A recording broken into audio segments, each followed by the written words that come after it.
A madrugada caía sobre Pequim como um véu espesso de névoa e chuva. As luzes vermelhas das ambulâncias cortavam o breu, refletindo nas poças d'água que se acumulavam diante do Hospital Popular de Chaoyang. O ar cheirava a metal, álcool e pânico. Entre os flashes intermitentes e os murmúrios abafados, um nome ecoava em cada corredor, Yu Menglong. Ninguém sabia ao certo o que acontecera. Os primeiros boatos diziam que ele havia caído da sacada do 18º andar de um prédio residencial em Sanlitun. Outros afirmavam que o ator fora encontrado inconsciente no chão, com uma garrafa quebrada ao lado. O corpo fora levado às pressas para o hospital, e agora o tempo parecia suspenso. O relógio das paredes marcava 3h17. Mas o mundo inteiro parecia preso entre um batimento e outro. A mãe de Yumenglong chegou descalça, envolta num casaco sobre o pijama. O rosto estava branco como o lençol que logo cobriria o corpo do filho. Por favor,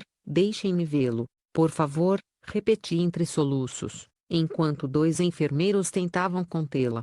A namorada dele, uma jovem atriz de rosto delicado e olhos inchados, gritava o nome dele como se a voz pudesse trazê-lo de volta. Menglong.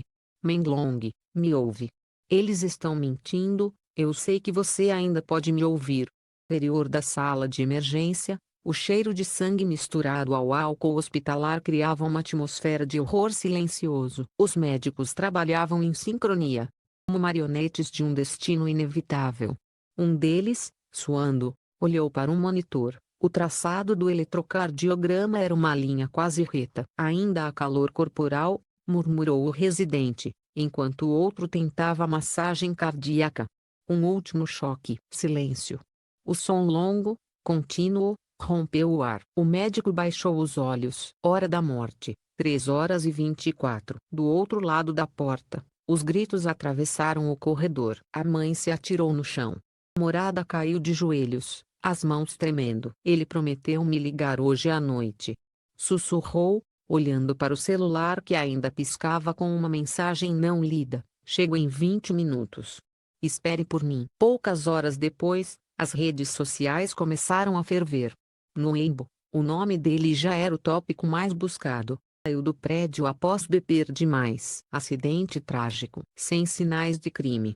Mas, como em todo o silêncio oficial, surgiram vozes dissonantes. Um internauta anônimo postou: ele não estava sozinho naquela noite. Outro respondeu: eu moro no mesmo prédio. Ouvi dois gritos, não um. Em menos de uma hora, os comentários foram apagados, as contas suspensas. No necrotério improvisado do hospital, o corpo de Yumenglong repousava sob um lençol branco. O repórter que acompanhava a história desde o início observava de longe. Havia algo errado naquela cena, escreveria ele mais tarde em seu caderno. Não havia sangue suficiente no chão do local da queda. O vidro da garrafa estava dentro do apartamento, não fora. E o sorriso congelado em seu rosto.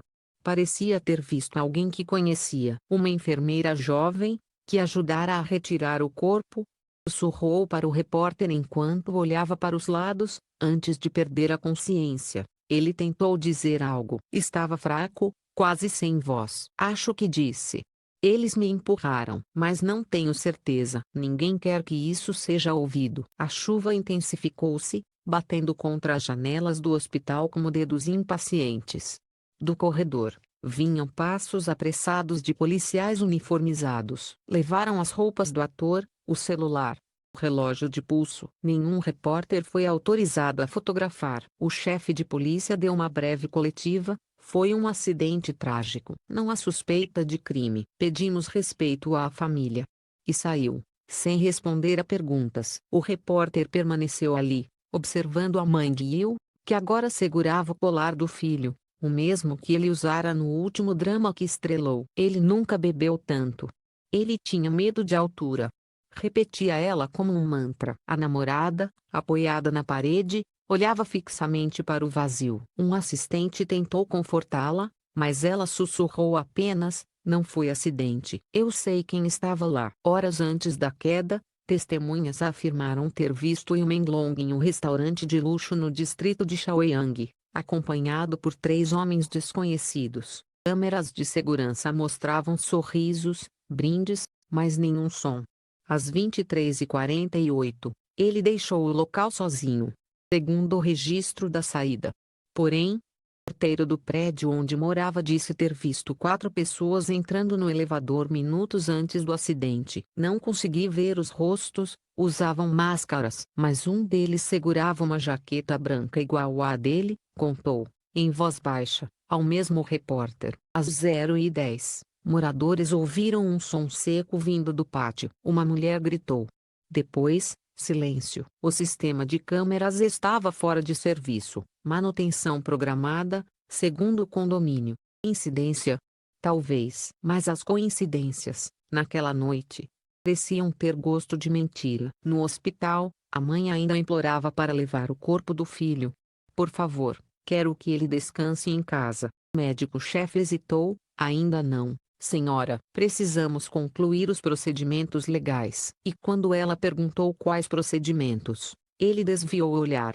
Atrás dele, 2 agentes discretos falavam ao telefone, observando cada movimento. Enquanto isso, nas redes, uma nova tempestade se formava. Prints de conversas, fotos antigas, fragmentos de vídeos começaram a circular. Um áudio curto, de poucos segundos, parecia mostrar a voz de Yumeng dizendo: "Eles me encontraram."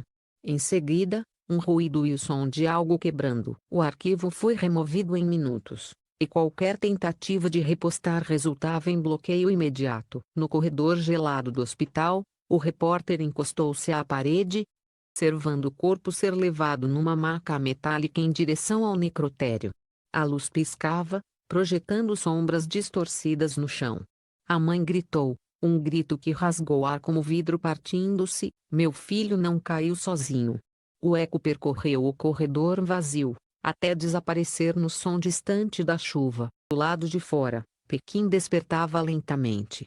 Naquele hospital, o tempo parecia congelado. O repórter olhou pela janela e pensou: talvez a verdade tenha caído junto com ele, e ninguém queira recolher os pedaços. A sirene de uma ambulância soou ao longe. O ar cheirava a terra molhada e segredo. E a noite, pesada, engoliu o resto do silêncio. O sol de Pequim nasceu pálido.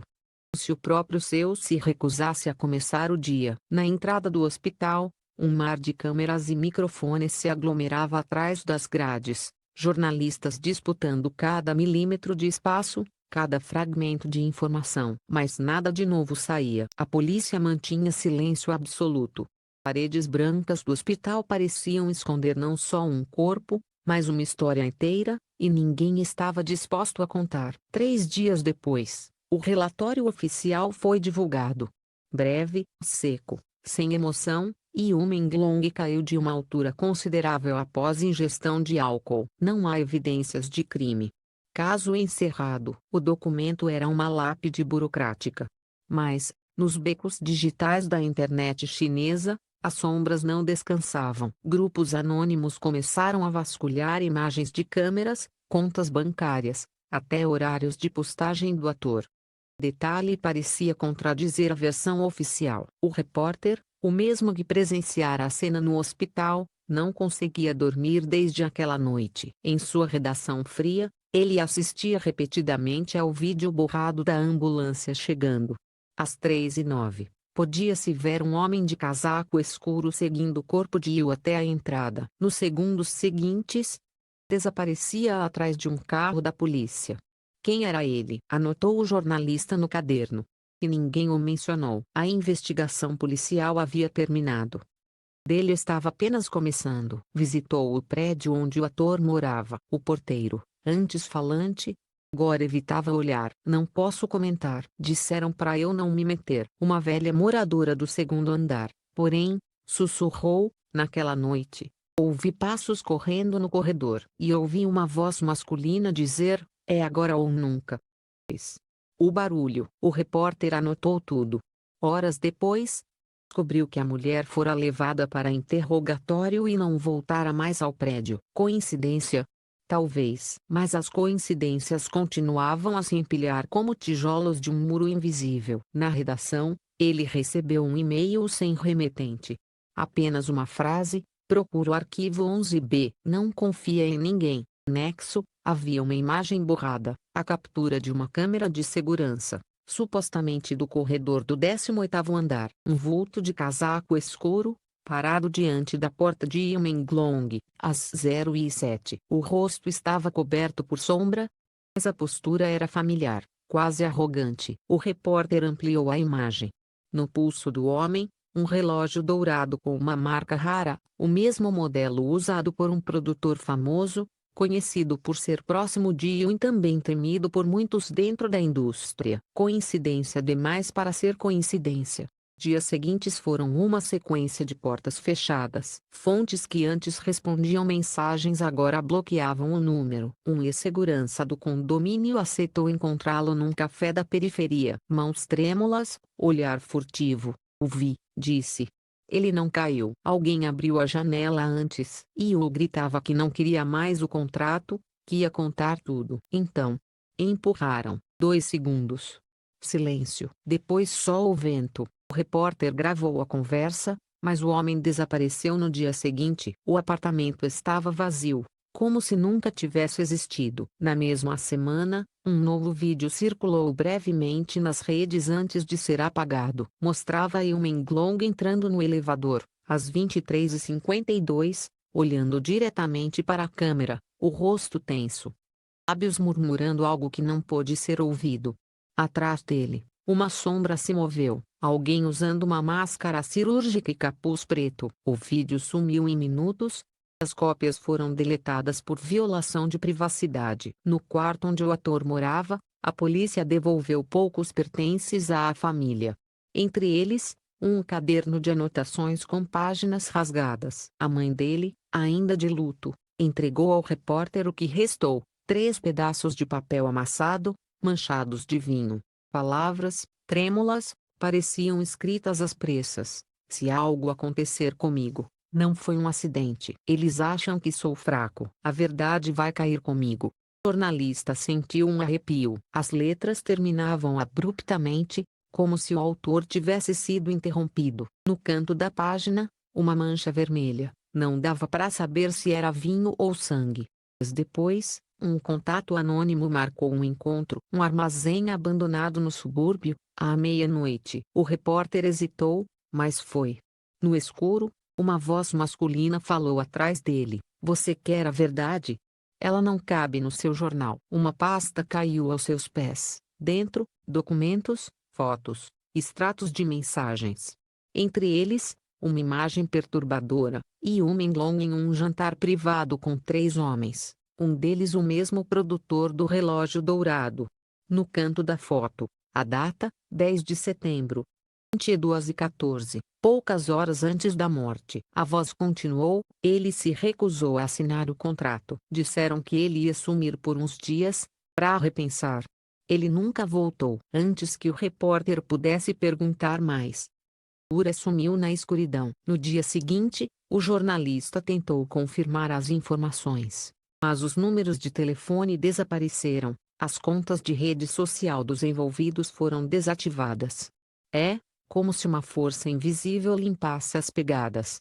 Qualquer menção a Ilmenglong começou a sumir dos motores de busca chineses. No entanto, o repórter conseguiu recuperar um fragmento de gravação: 10 segundos de uma câmera de segurança restaurada pelo sistema interno do condomínio. Às 0h08. Vê-se uma silhueta encostada na janela, outra figura se aproximando. Um breve movimento. A tela treme. Sombra desaparece.